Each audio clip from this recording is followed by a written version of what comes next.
Si la plupart du temps on se souvient peu de ce que nous avons vécu durant nos rêves, il arrive que quelques bribes soient encore présentes lors d'un réveil soudain. Il s'agit alors de bondir sur un ordinateur ou un bloc-notes afin de coucher les mots de ce que l'on vient de vivre. C'est de l'un de ces cauchemars que j'ai tiré l'histoire suivante, que j'ai intitulée « Pastel et facochère ». Le jardin est verdoyant, et même si ce n'est pas la beauté qui le décrit le mieux, mon père, ma mère et moi y sommes bien. Mon père est assis dans un fauteuil de jardin et il lit le journal. Durant ce temps, ma mère et moi sommes debout à regarder le chien jouer. C'est incroyable ce qu'il ressemble à mon brave Beethoven qui a rejoint le paradis des animaux. L'endroit où l'herbe est incroyablement verte est imparfait et il est supplanté par une butte que seuls les animaux savent franchir aisément tant elle est raide. C'est d'ailleurs ce que fait le chien noir. Il est heureux, il court, il joue, il bondit ici et là et passe à toute vitesse devant maman et moi, nous qui le regardons s'éclater. Ce qui pourrait ressembler à une scène agréable va pourtant se transformer en abomination. Le chien, toujours aussi fougueux, disparaît un moment au sommet de cette butte derrière laquelle nous ne connaissons rien. Tout à coup, notre compagnon à quatre pattes réapparaît. Mais il ne revient pas seul, il est accompagné. Non par l'un de ses amis canins, mais par un facochère, vieux, le poil noir et grisonnant par endroits. Son âge avancé ne le dispense pas d'être équipé de défenses pour tuer ses ennemis et ses proies. C'est un animal à qui on ne la fait pas, il est expérimenté. C'est bien connu, les facochères sont méchants et agressifs, et ils sont bien loin des gentils personnages des films de Disney. Bien au contraire, ils vous cisaillent la chair là où votre sang vous enlèvera la vie en un éclair. Le chien noir disparut à nouveau dans sa fougue et ses sauts de cabri, je ne le vois plus. Le facochère, lui, est encore là et il a décidé de s'en prendre à ma mère et moi. Nous avons par réflexe juste le temps de nous mettre à courir et c'est ce que nous faisons. Nous courons autour d'une vieille voiture posée là, au milieu du jardin. Elle y a certainement été laissée pour décomposer sa vieille carcasse jusqu'à devenir poussière. Ni le facochère ni ma mère ne gagnons cette course sans fin, nous tournons à un quasi-rythme identique. L'animal ne s'épuise pas pour autant et son grognement montre qu'il en veut, qu'il veut de la chair et il nous a choisis au détour de sa balade par chez nous. Ne lui tournez surtout pas le dos, baissez la tête devant lui et surtout baissez les yeux sans croiser son regard, cria mon père, saisi par cette scène effroyable. Ma mère et moi nous arrêtons brutalement, nous baissons la tête, les yeux figés vers le sol, et nous baissons aussi nos épaules comme pour nous soumettre à l'animal violent qui nous en veut. Ma mère est juste devant moi, du côté du capot droit de la voiture rouillée. Elle me tourne le dos, mais elle et moi sommes à présent face au facochère qui se tient maintenant juste là, à nos pieds.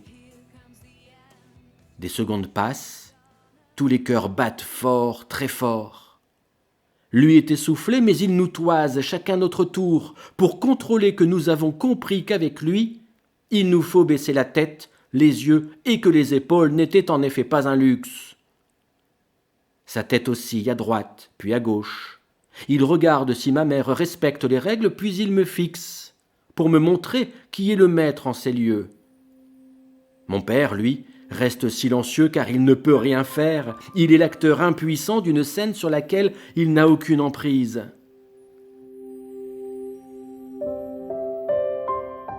Je me trouve à présent dans un appartement que je n'ai jamais vu, mais dans lequel je me sens chez moi. Je sais, c'est étrange. Je suis seul et je me déplace de pièce en pièce. J'aperçois dans une petite chambre sur ma gauche une grand-mère qui a l'air mal en point.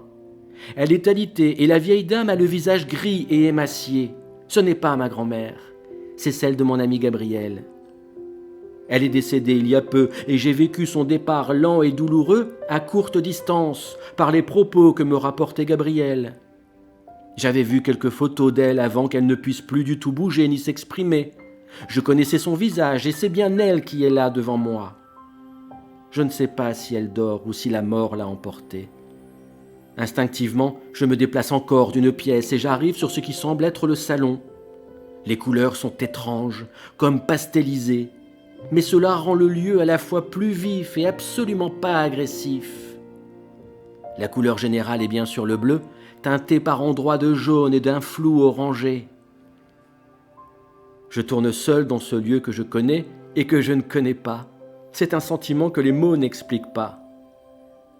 Alors que je me trouve maintenant dans un coin de cette pièce principale, j'aperçois ma mère qui arrive vers moi par l'autre côté.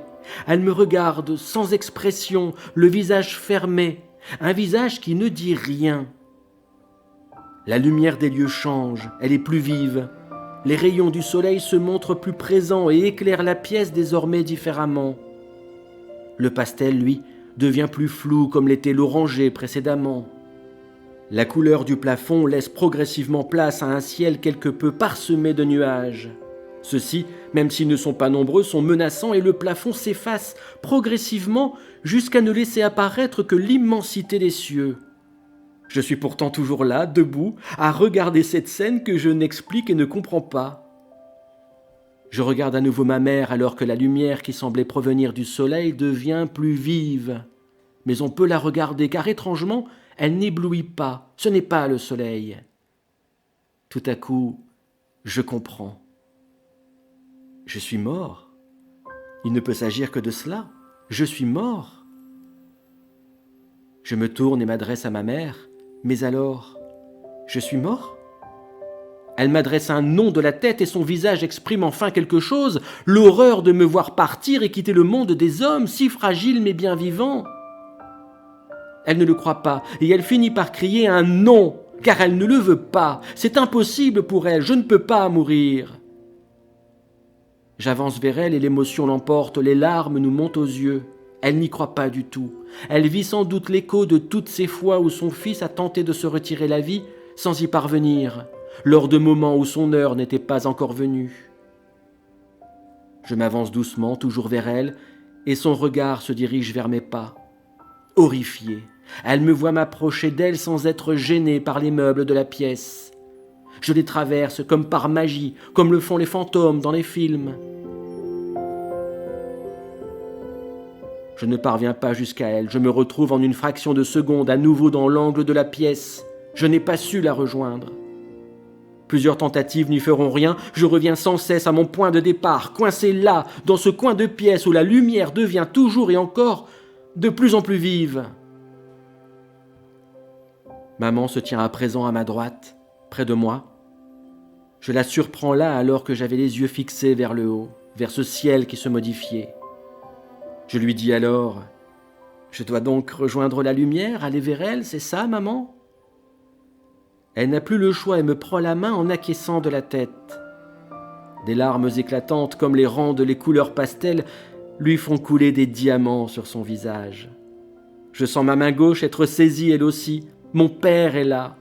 Et il fait la même chose que ma mère. Il me tient la main avec une tendresse que je ne lui connaissais pas.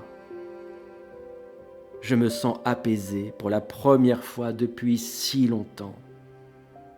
Tout s'efface et tout devient évident. Tout devient parfaitement clair. C'était donc ça. Je regarde la lumière encore et j'accepte qu'elle m'enveloppe plus encore.